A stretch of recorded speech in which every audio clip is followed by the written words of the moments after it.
Ever land on a Shopify store and find yourself just, well, buying? Yeah. It's like they somehow get you. Yeah, it happens. And it's rarely just about a flashy website or, the absolute lowest price, is it? So what is that secret sauce? Today, we're really plunging into the compelling world of ethical persuasion on Shopify. Okay. This deep dive is powered by Growth Suite. Growth Suite helps you run smart discount campaigns on your store. You can test it for free on your Shopify store. Just land on the Shopify App Store now and test it out. Exactly. And look, we're not talking about sneaky tricks or anything like that. And no. It's more about uncovering how you can genuinely guide your customers toward choices that are actually good for them. Right. Which ultimately is also fantastic for your store's health long term. Precisely. Win-win. And to help us navigate this, we've got a really insightful guide. It's called The Science of Persuasion: Ethical Ways to Influence Shopify Buyers, the Conversion Bible by Mohammed Tufekcipan. Solid resource. Yeah, and it's not just a quick skim, It's a proper exploration of the psychological triggers that make us tick, those famous principles from Dr. Cialdini. Oh, yeah, Cialdini's essential here. Practical techniques you can start using, like today, and even how to measure what's actually working, what's moving the needle. And what I think is particularly valuable about this guide is the strong emphasis on the ethical dimension. It's really baked in. Yeah. It's not just about grabbing that quick sale. It's more about laying the groundwork for lasting trust, creating that genuine win-win situation for you and your customers. So you really get how to ethically connect with what deep down drives those buying decisions. Exactly. It's about understanding that why. Absolutely. So by the time we're done here, you, listening, should have a pretty robust toolkit of ethical persuasion strategies ready to go. Yeah, things you can implement. So you can watch those conversion rates climb, but crucially, while still treating your customers with genuine respect. Okay, let's unpack this. The guide really kicks off by digging into the psychology of why we actually buy stuff. Which is fascinating in itself. And get this statistic. Yeah. Apparently, a whopping 95% of our purchase decisions happen in the subconscious mind. Only about 0.2% are truly conscious decisions. Isn't that wild? It really flips the script on how we think about decision making. Totally. It just underscores that, while we like to think we're making purely logical choices, comparing features, weighing pros and cons. Right, the rational brain. It's really our emotions and these deeply ingrained biases that are often calling the shots. Neurologically, your prefrontal cortex is doing the logical heavy lifting, the comparison. The analysis part. Yeah, but it's your limbic system, the emotional hub, that often has the final say. So your product descriptions might hit the logic center, but your visuals, your story, your social proof, they're talking directly to that desire center. So the best persuasion kind of bridges both logic and emotion. Exactly. You need both. And that's where these cognitive biases really come into play, especially when we're browsing online. The guide highlights some key ones. First up is anchoring bias. Anchoring bias, okay. It's so interesting. Basically, the very first piece of information we see tends to become our mental yardstick for everything that follows. Like a benchmark. Precisely. So when you see an original price crossed out next to a sale price, that original price, that's the anchor. It instantly makes the sale price feel like a much better deal, even if objectively it's still a high price. Your brain just kind of locks onto that first number. Okay, that makes sense. Then there's loss aversion. I find this one really powerful. It's not just wanting to gain something. No, it's stronger than that. It's that we really, really hate the idea of losing something we feel we already possess or could possess. You've nailed it. Psychologically, the pain of losing something feels way more intense than the pleasure of gaining something of equal value. Right. So in e-commerce, you can ethically leverage this by highlighting what a customer might miss out on if they don't act maybe a limited time bonus, or if a popular item is genuinely low in stock. But ethically, keyword there. Always ethically. And who hasn't felt totally paralyzed by too many choices. That's the choice paradox. Oh, absolutely. Information overload. Sometimes having fewer really well-chosen options actually makes it easier for us to decide and click buy. I remember trying to buy mustard once. An entire aisle. It was just too much. The mustard aisle dilemma. Yes, it's counterintuitive, but true. Too many options can lead to cognitive overload. Yeah. Customers just get stuck, maybe even abandon their cart because making a choice feels like too much work. So curating helps. Definitely. Carefully curating your selections or providing really good intuitive filtering tools can massively help overcome this. It reduces that mental effort. And finally, the bandwagon effect, that feeling of, well, everyone else seems to love this product, so it must be good. Yep, the power of the crowd, social proof. Yeah. We're social creatures, fundamentally. We look to others to guide our choices, especially when we're uncertain about something, which is why customer reviews, testimonials, they're gold. Absolutely crucial. Now, the guide also mentioned something interesting. Our psychology isn't quite the same when we're shopping on our phones versus a desktop. That's a really important distinction, actually. It's not a one-size-fits-all mindset. So what's different? Well, mobile shoppers often have shorter attention spans. They might be browsing on the go, maybe multitasking. Makes sense. Quick glances. So visuals tend to make a much stronger, faster initial impact.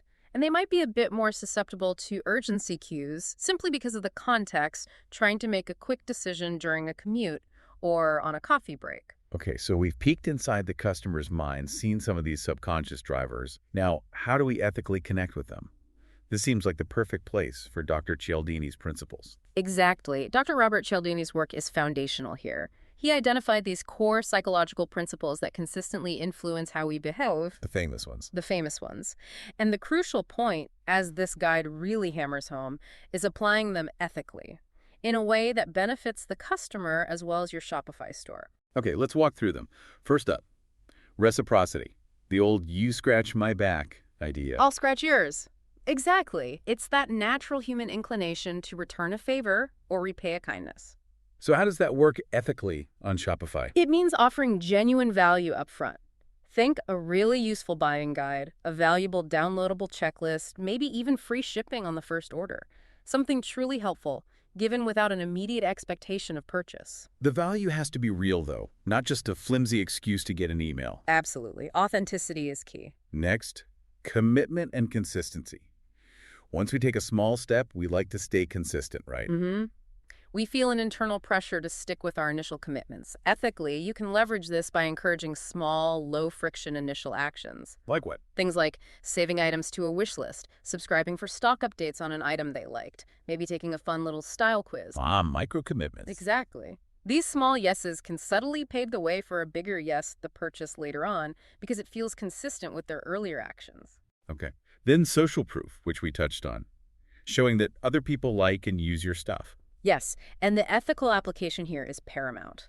We're talking authentic customer reviews, ideally with photos or videos if you can get them. Real people. Real people, genuine user-generated content, maybe customers sharing photos on Instagram using your product. Yeah. Even those little, someone just bought this notifications if they're real and not faked. Faking it is a huge no-no. Absolutely destroys trust. Never fabricate reviews or inflate popularity. Makes sense. Then authority.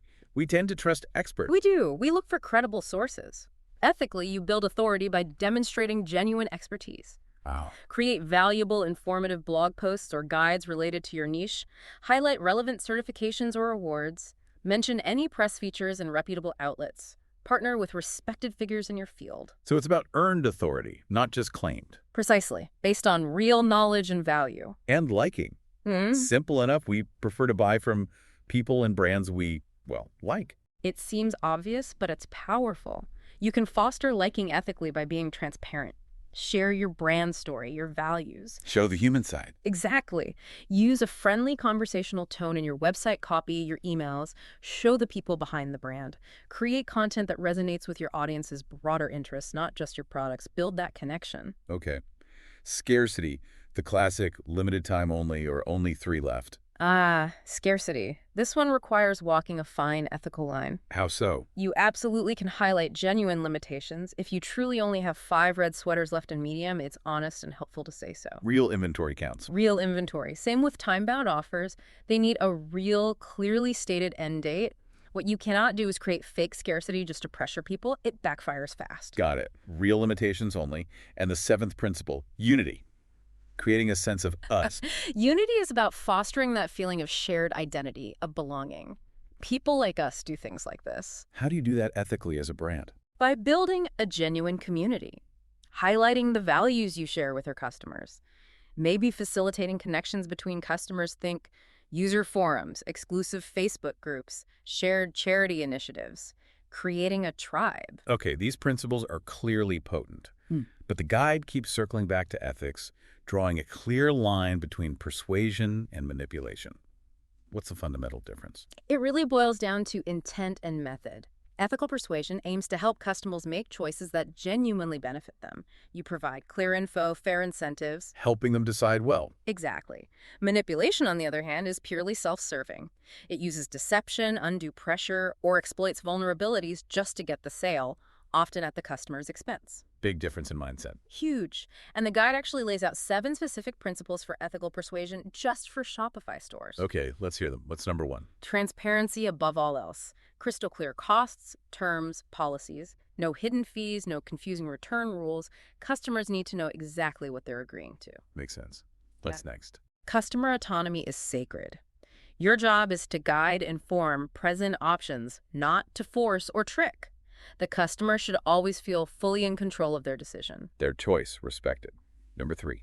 Lead with genuine value. Focus relentlessly on the benefits your product provides, how it solves their problem or improves their life, not just on making the sale itself. Value first. Number 4. Claim only what you can deliver. Be truthful. All your product claims, features, benefits they need to be accurate, verifiable. Don't overpromise. Underpromise and overdeliver, maybe. That's a good way to think about it. Number 5, build for long-term trust. Always think about how your tactics affect loyalty and reputation down the line. Short-term gains from manipulation, not worth the long-term damage. Absolutely. Number 6. Practice empathetic marketing. Put yourself in the customer's shoes. How would you feel receiving this message? Would you be okay if your mom or friend experienced this tactic? That's a good gut check. Mom test. I like it. The last one, number 7. Respect privacy boundaries. Handle customer data responsibly. Be transparent about what you collect and why. Always get explicit, informed consent. Protect their information. That's a fantastic framework. So with those ethics guiding us, let's get practical. The guide talks about specific ethical persuasion techniques. One that jumped out at me was the even-if technique. Ah, yes, that's a clever one. It's about proactively addressing a potential objection before the customer even consciously raises it. How does it work? You acknowledge a perceived downside or concern, but you immediately follow it with a counteracting benefit or reassurance. Can you give an example? Sure. For skincare, maybe. Even if you find complex routines overwhelming, our simple 3-step system is color-coded, making it incredibly easy to get started. You validate the concern, overwhelming, but pivot straight to the solution. Easy 3-step system. I like that. It shows you understand that. Yeah. Another technique mentioned is the because technique. Sounds almost too simple. It does, doesn't it? But research shows just giving a reason, almost any reason, makes people significantly more likely to comply with a request. Really? Just adding because. It seems to trigger a sort of automatic compliance response.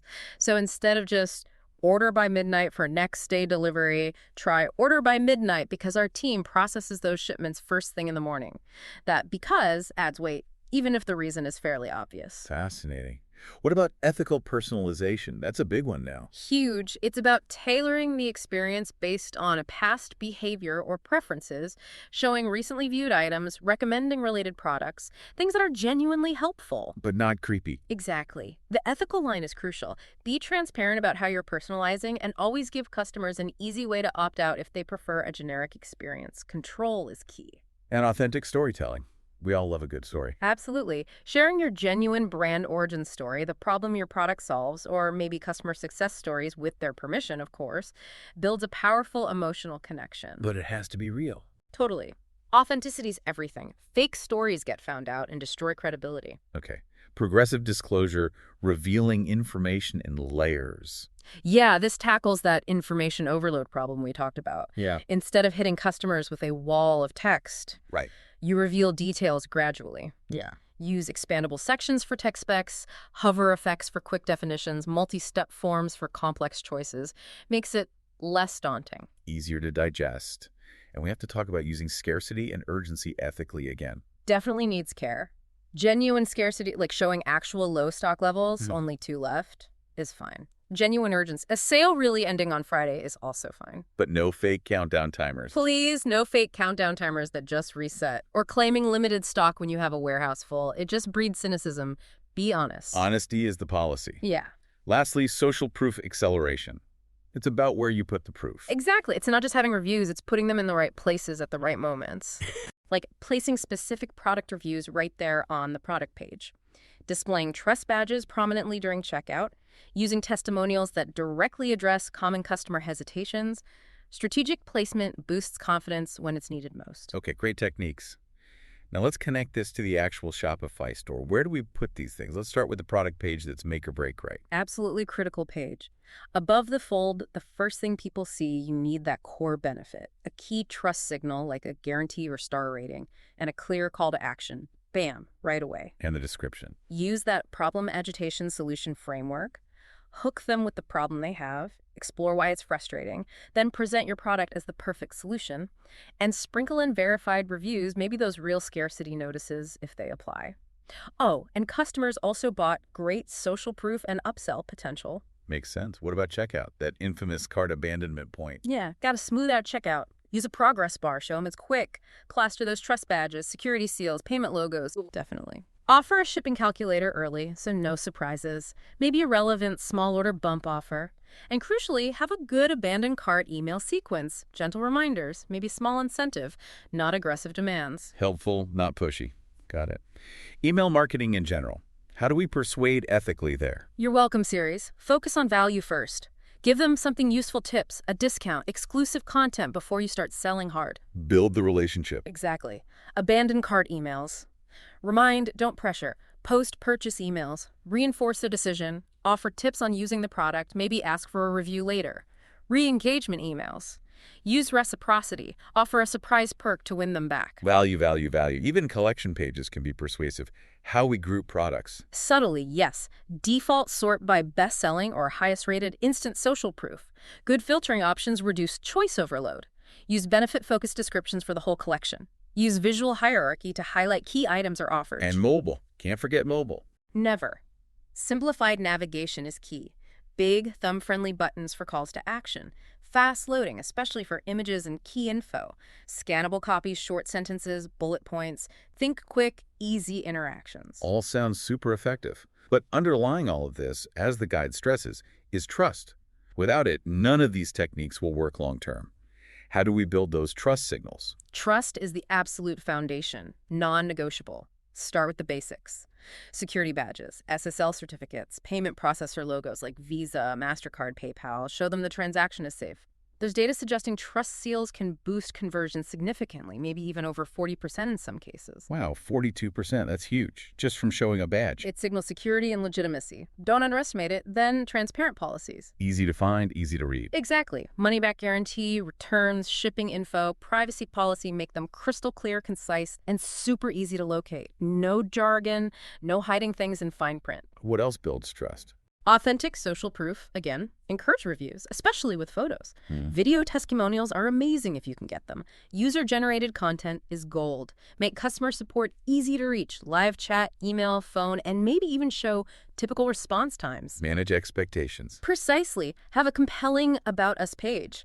Share your story, your values, maybe photos of the team, humanize the brand, and increasingly, show your social responsibility, sustainable practices, charity, partnerships. People care about that. Okay, trust is built. Now, the words themselves, the content, the copy, how do we write persuasively but ethically? Focus on benefits, not just features. Always ask, what's in it for the customer? Use that feature plus connector plus benefit formula. Give me that mattress example again. Right. Instead of advanced memory foam, say, wake up refresh benefit thanks to connector, our advanced memory foam feature that contours to your body for perfect support. See? Connects the feature directly to the customer's desired outcome. Benefit-driven. Got it. What about structuring the copy? That problem agitation solution, PAS framework, works wonders. Identify their problem, gently explore the frustration it causes, then present your product as the clear solution, backed by proof. And pricing. Total transparency. Justify the value. Provide context if needed, less than a coffee a day. Show comparisons fairly. Use price anchoring, showing original versus sale price, honestly. Absolutely no hidden fees popping up at the end. And calls to action. Beyond just buy now. Make them benefit-driven. Start your journey to clear skin. Get your free style guide. Use strong action verbs. Reduce friction. Use words like get instead of submit. Use genuine FOMO, fear of missing out, sparingly, tied to real scarcity or deadlines. How does this translate to email subjects or social media? Email subjects. Aim for intrigue or clear benefit, but no misleading clickbait. Use personalization responsibly with permission. Social media. Follow the 80-20 rule, 80% value, tips, entertainment, community, and 20% promotion. Be transparent about ads or sponsorships. Focus on building community, engaging authentically. Words are powerful, but visuals hit us differently, right? How does ethical design enhance persuasion? Hugely. Strategic color psychology matters. Action colors like orange or red for CTAs, calming blues or greens for trust elements like checkout. Maintain brand consistency. Crucially, ensure high contrast for readability and accessibility. Hierarchy, too, guiding the eye. Absolutely. Use size, white space, maybe an F-pattern layout to draw attention to key elements naturally. Use honest product photography, multiple angles, context shots, scale references. Minimal editing, don't misrepresent the product. User-generated photos add authenticity. What about fonts and white space? Choose highly legible typography. Pair fonts thoughtfully. Use font weight for hierarchy. And embrace white space. It reduces clutter, improves focus, and can even make products feel more premium. Don't cram everything in. And animations, can they be persuasive? Used purposefully, yes. Loading indicators reduce perceived wait times. Subtle hover effects can reveal info without clicks, but keep them smooth, accessible, and ensure they don't slow down the site, especially on mobile. Function over flashiness. Okay, we're implementing all this great stuff, but how do we know if it's actually working? We need to measure. Right. Measurement is critical. You need to track key performance indicators, KPIs, things like conversion rate, obviously, average order value, AOV, cart abandonment rate. Usual suspects. Right, but also look at return rate. Are people keeping the product? Customer satisfaction scores, CSAT, net promoter score, NPS, would they recommend you? And A/B testing. How do we do that ethically? Good question. Ethical A/B testing means having clear goals beyond just increase conversion. Consider the overall user experience for both test groups. Ensure your sample size is representative. Run tests long enough for valid results. And look at multiple metrics. Did conversion go up, but satisfaction go down? That's not a win. Balancing short-term versus long-term metrics seems important too. Definitely. Track immediate sales lift, short term, but also things like customer lifetime value, CLTV, repeat purchase rate, brand sentiment over time, long term. Don't sacrifice long-term trust for a quick bump. And collecting feedback. Actively seek it. Use surveys, post-purchase emails, website feedback widgets, analyze reviews. What are people really saying? Conduct usability testing to see where people actually struggle. And the ethics of analytics itself. Be transparent about data collection. Anonymize data where possible. Limit how long you keep data. Only collect what you genuinely need for specific stated purposes. Respect privacy always. Okay, the guide wraps up with some really concrete case studies. Let's look at a few. They show this stuff works in the real world. First, a natural skincare brand with trust issues at checkout. Yeah, they had decent traffic, but people were dropping off before buying. The issues seemed to be trust right at the payment stage. So what did they do? They focused on trust signals, implemented verified customer reviews, importantly with user photos, made their ingredient sourcing and certifications much more prominent right there near the checkout. And the results? Pretty dramatic. A 43% increase in cart-to-purchase conversions, a 27% drop in support tickets related to trust or product questions. And get this, 67% of new customers actually cited the reviews as a key reason they bought. Wow, that's proof right there.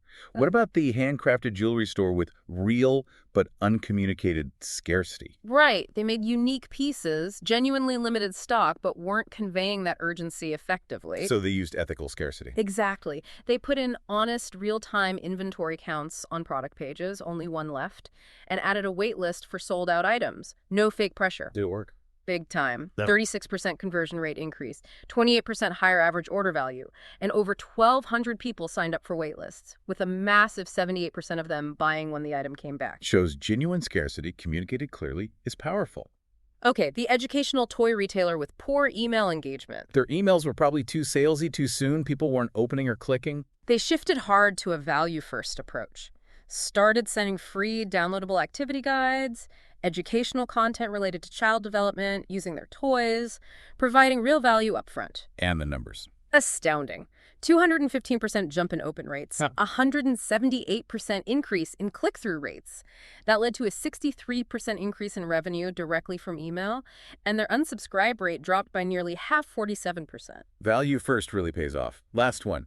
Premium appliances, complex products, overwhelmed customers. Yeah, lots of specs, features. Customers were getting lost or confused, leading to hesitation or maybe returns. What technique did they use? Progressive disclosure. They restructured product pages to reveal info in layers. Key benefits first, then options to expand for detailed specs, comparison tools. Let customers explore at their own pace. Less overwhelming, the impact. Customers spent 41% more time on product pages, engaging more deeply. Support requests about product features dropped 28%, conversion rate went up 35%, and returns actually decreased by 23% likely because people bought the right product for their needs. These case studies really drive it home.